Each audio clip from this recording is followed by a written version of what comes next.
Deuxième partie du cours de physique, chapitre 4. Le dioxygène. Le gaz dioxygène est constitué de molécules de formule O2. Le dioxygène est un constituant de l'air, puisque l'on sait que l'air atmosphérique contient 20% de dioxygène. Au laboratoire, on testera la présence de dioxygène à l'aide d'une bûchette incandescente. La bûchette se rallume vivement en présence de dioxygène. Le dioxygène est donc un excellent comburant. Ainsi, la combustion du dihydrogène dans le dioxygène permet la propulsion des fusées. Au laboratoire, l'utilisation du dioxygène doit se faire avec précaution. La combustion du carbone, du méthane ou d'autres gaz est beaucoup plus vive dans le dioxygène pur que dans l'air. Obtention industrielle du dioxygène. Le dioxygène peut être obtenu en grande quantité à partir de l'air. Il est alors comprimé et commercialisé en bouteilles dont la taille est appropriée à l'usage envisagé. Petite bouteille au laboratoire, bouteille un peu plus grosse dans les ambulances par exemple, pour ranimer les blessés.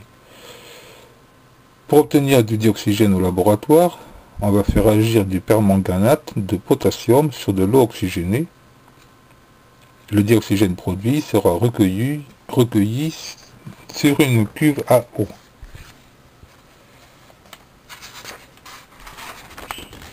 Chapitre 5. Les substances naturelles et synthétisées. Classement des substances. Une substance naturelle a été extraite de la nature. Exemple, la chlorophylle qu'on peut extraire d'une feuille d'épinard ou le dioxygène qu'on peut extraire de l'air. Une substance de synthèse est fabriquée par l'homme. Exemple, les arômes, vanilline, les matières plastiques, polystyrène. Parmi les substances synthétisées par l'homme, on distingue les substances artificielles qui n'ont pas été découvertes dans la nature et les substances identiques aux substances naturelles que l'on fabrique parce que les ressources naturelles sont insuffisantes ou que le coût d'extraction est trop important.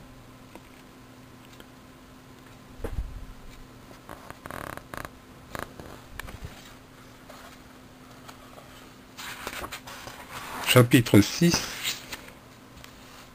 Comment éclairer et voir un objet. Les sources de lumière. On voit les objets parce qu'ils émettent de la lumière qui est reçue par l'œil. Certains objets produisent de la lumière, ce sont des sources primaires. Par exemple le soleil, une flamme ou une lampe à incandescence. D'autres objets renvoient dans toutes les directions la lumière qu'ils reçoivent, ce sont des objets diffusants. Un objet éclairé qui diffuse la lumière qu'il reçoit devient ainsi lui-même source de lumière. C'est une source secondaire. Par exemple, la Lune reçoit la lumière du Soleil et la renvoie sur Terre, ou un écran diffusant.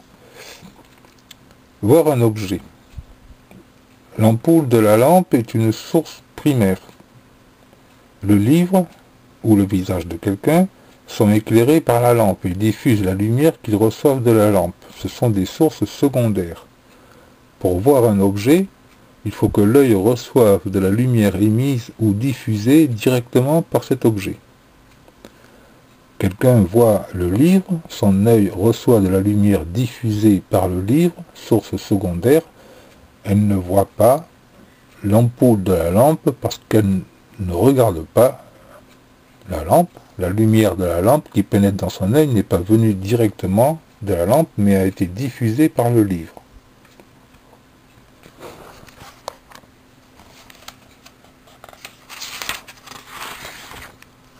Chapitre 7. La couleur des objets. Lumière blanche et couleur habituelle des objets. La couleur d'un objet est définie par rapport à la perception qu'on en a à la lumière du jour. On dit que la robe de Julie est blanche, rayée de rouge et de vert, si elle apparaît blanche, rayée de rouge et de vert, vue à l'extérieur au soleil de midi. La lumière naturelle, la lumière du jour et certaines lumières artificielles sont qualifiées par les physiciens de lumière blanche. Lorsqu'un objet est éclairé en lumière blanche, artificielle ou naturelle, la couleur perçue par l'observateur n'est pas modifiée. C'est la couleur habituelle de l'objet. Décomposition de la lumière blanche. Naturellement, le spectre de la lumière blanche est réalisé lorsque les gouttelettes de pluie décomposent la lumière solaire et qu'on peut apercevoir un arc-en-ciel. L'arc-en-ciel sera appelé spectre de la lumière solaire.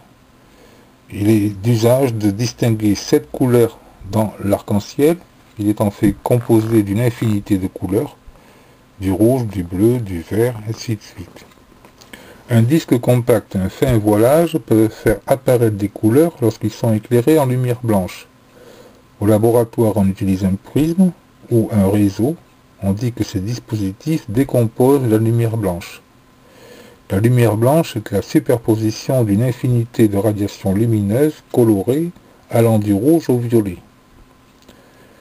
Lumière colorée. Le spectre d'une lumière colorée est moins étendu que le spectre de la lumière blanche, puisqu'on ne choisit qu'une partie de ce spectre. Inversement, la lumière blanche peut être obtenue par superposition de diverses lumières colorées.